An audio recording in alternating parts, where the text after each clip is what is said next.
السلام علیکم ګرانو دوستانو، نن به زه تاسو ته د کرکټ په هکله باندې یو څو تازه او ډېر مهم خبرونه درکړم چې خاص کر زه به تاسو ته وایم چې د پاکستان عمر ګل او یونس خان افغانستان ته راځي.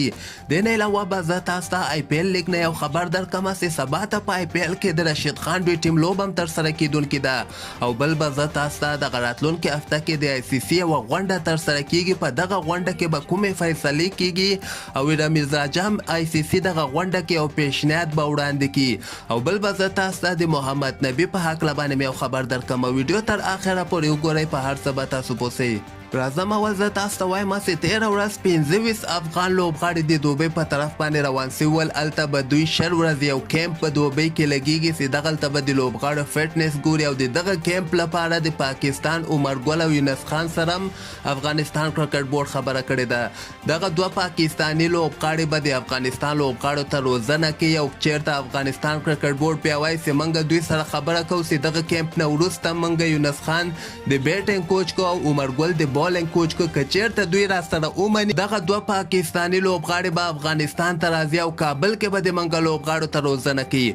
خو فلحال دا کنفرم سوی نه ده. افغانستان کرکټ بورډ به دوی سره خبره کوي، که چیرته یونس خان او عمر ګل زړه ښه کړي د افغانستان کوچنګ لپاره، نو بیا به که خیر دغه پاکستاني لوبغاړي چې کوم دي دغوی به افغانستان کې د افغانستان ملي ټیم لوبغاړو، 19 کلن ټیم لوبغاړو او ای ټیم لوبغاړو ته روزنه هم که خیر وکړي. بل به زه تاسو ته وایم چې نن په آی پی ایل کې دغه اتمه لوبه چې کومه ترسره سوې وله دغه د پنجاب کینګ ټیم چې کوم د دغوی کې کې آر یعنې د محمد نبي د ټیم سره لوبه ترسره کړې وله. یو ځل بیا محمد نبي ته په دغه لوبه کې چانس نه ده ورکړی.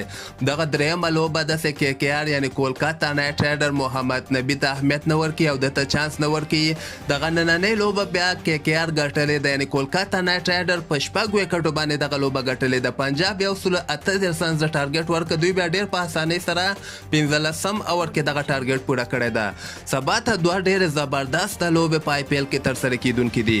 د غرمې ټایم کې 2:30 بجې چې کومه لوبه شروع کیږي دغه د ممبئی انډین راجستان رویل سره ده، خو دغه ماښام ټایم کې د رشید خان دوی ټیم ګجرات ټایټنز چې کوم دي دغوی به ډیلي کیپیټل سره 6:30 بجې ماښام ټایم کې د افغانستان په وخت باندې که خیر دغه لوبه شروع سي.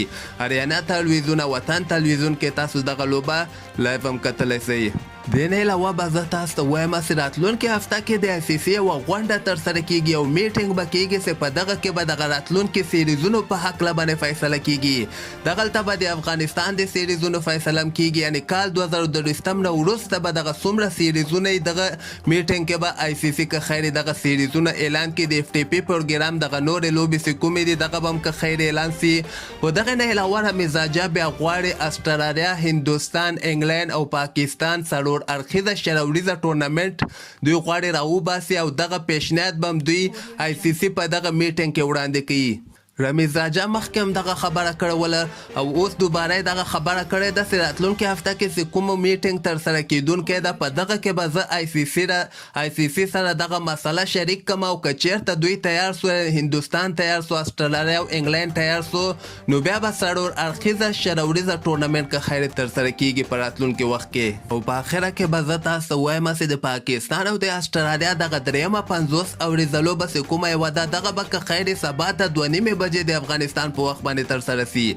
دغه نه مخکې یوه لوبه پاکستان ګټلې او یوه لوبه استرالیا ګټلې ده. دغه درېیمه لوبه سبا ترسره کیږي. هر یو ټیم چې دغه لوبه وګټي هغه به د 50 اوریزو لوبو سیریز هم وګټي. دغه نه وروسته بیا 5 تاریخ باندې پاکستان او استرالیا یوه 20 اوریزه لوبه هم خپل مابین کې ترسره کوي. همدغسې تازه خبرو لپاره تاسو دغه چینل هم در سره سبسکرایب کولی سئ.